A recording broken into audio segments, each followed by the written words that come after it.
imbestigahan din nila yung laptop corruption scandal ng Department of Education. Nandoon si Zaldico. Kung napapansin nyo, kapag medyo tatamaan na o merong tatamaan o tatamaan na talaga ang Office of the President, ang administrasyon sa investigasyon, ay biglang namamatay yung investigasyon. Uy, bilyonaryo, pakisabi dyan sa opisina ninyo ha, na ayusin naman nila yung picture ko. Yung picture na gamitin nila, yung maganda ako, wag yung pangit ako. Wala naman akong pakialam kung anong sasabihin ng inyong outfit about sa akin. Basta paniguraduhin lang nila na maganda yung picture ko. Sige ma'am, makakarating ko. Bakit yung mga kalaban ko, magaganda yung mga picture na ginagamit nila? Bakit pangit yung picture na ginagamit? Saan yung mga tiga Office of the Vice President? Padalhan nyo nga ito siya ng mga magagandang picture ko para yun ang gamitin nila. Please lang. Hindi ko, ma'am. Napansin mo yun, ma'am. Yung kalaban ko, maganda yung photo. Tapos ako, pangit yung photo. Eh, ang katotohanan naman, mas maganda naman ako doon sa kalaban ko, ma'am. Ano sana, ma'am? Ha? Gano'n sige pagawas? Yung sino ba kausap ko doon sa bilyonaryo na nakanganga ako, JC. Ano yung photo na yun? Ayan, JC. Alam niyo yung JC, ha? Okay. Ma'am, related dun sa appeal, ma'am.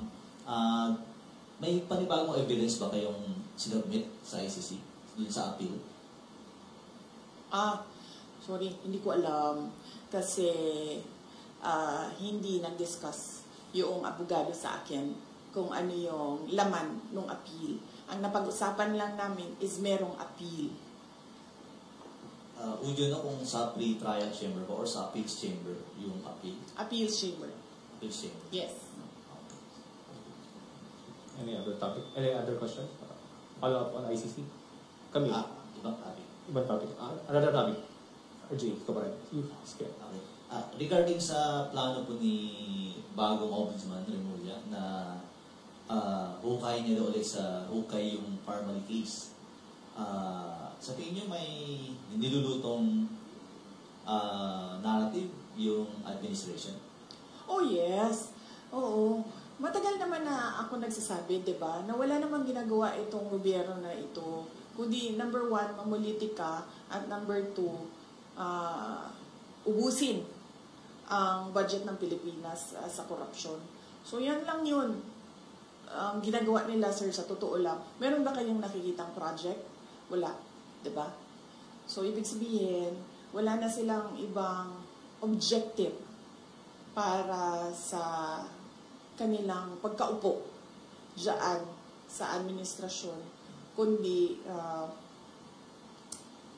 mamulitika, and ang end goal nila is perpetuation in power. Sinabi ko na yan noon pa.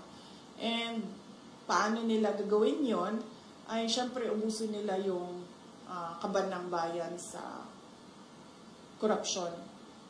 Kasi kung talagang seryoso ang ombudsman sa pag-iimbestiga, imbestigahan din nila yung laptop corruption scandal ng Department of Education.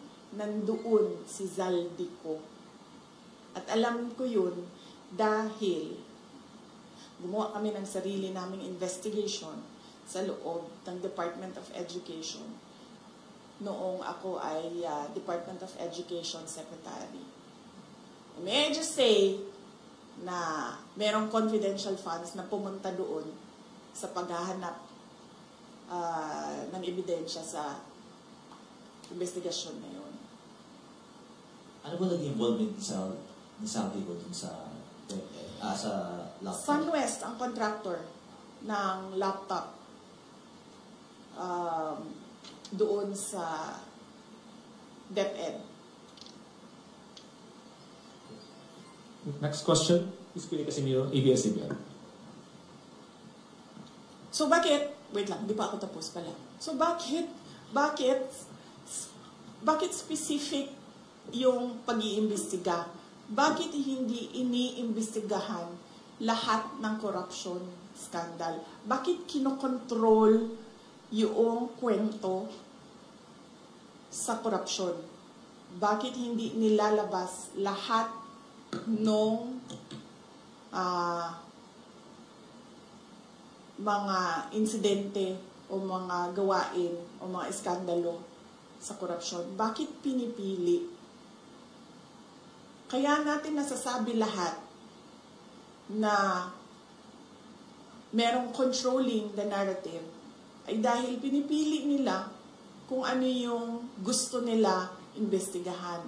At kung napapansin nyo, kapag medyo tatamaan na o merong tatamaan o tatamaan na talaga ang Office of the President, ang administrasyon sa investigasyon, ay biglang namamatay yung investigasyon. O nawawala, o nalilibing, o nalulubog yung investigasyon. So, ibig sabihin, meron talagang pag-control sa kwento. Ma'am Queenie? Alright. Buenas tardes, ma'am. Yes, Yeah. ma'am. Is it true that the family of the blogger who posted a picture of PBBM captioned headshot approached you and is asking for help, but you allegedly turned them down? No, ma'am. I never received a request for help from the family of the vlogger. And it's highly unlikely, ma'am, for us to say no, because if it's this is a matter of legal assistance, ma'am, no, because there is a case. So usually we refer it for legal advice kung meron ng abogado. So very unlikely na humindi yung Office of the Vice President. Kasi ang protocol o ang SOP namin sa opisina na kapag merong lumapit ng tulong at example, pag-assess ng tao, legal problem siya, ay hinahanapan siya or pinapartner siya sa kung sino yung abogado na pwedeng magbigay ng legal advice. Next question. Another issue po. Okay lang po. Okay. Former President GMA proposed a bill expanding or giving additional duties and responsibilities to the Vice President. Would you say na kulang pa ang existing duties po ninyo as VP? Meron pong bill, House Bill, si dating Pangulong Gloria Macapagal-Arroyo of an OVP charter. Doon sa charter, kung makikita ninyo, nakalagay lang doon yung institutionalization ng mga units sa opisina ng Pangalawang Pangulo at nakalagay din doon ang organizational structure. Kasi pagpasok namin, ma'am, ang nangyayari, bago lahat, lagi, walang institutional memory ang Office of the Vice President. So, bago siya lahat lagi. Pagpasok ng bagong Vice President, bago ang opisina, bago ang structure, ang HR structure niya, bago ang mga units. So, ang ginawa namin, ma'am, para merong continuity sa lahat ng mga Vice Presidents ay ginawa namin ng charter. Dinify namin doon na dapat merong USEC, dapat merong ASEC, ang opisina, at dapat merong mga ganito na klase ng mga units, KM, HR, legal, finance, para hindi nahihirapan yung papasok na bagong Vice President. Kasama na din doon yung opisina, sana, permanent office, para hindi rin lumilipat kung saan-saan yung opisina ng Vice President.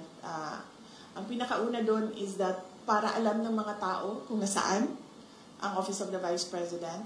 At pangalawa, para hindi palipat-lipat yung mga personnel ng Office of the Vice President kung saan sila titira. Dahil din kung saan nililipat sa kagustuhan ng Vice President kung saan siya ililipat.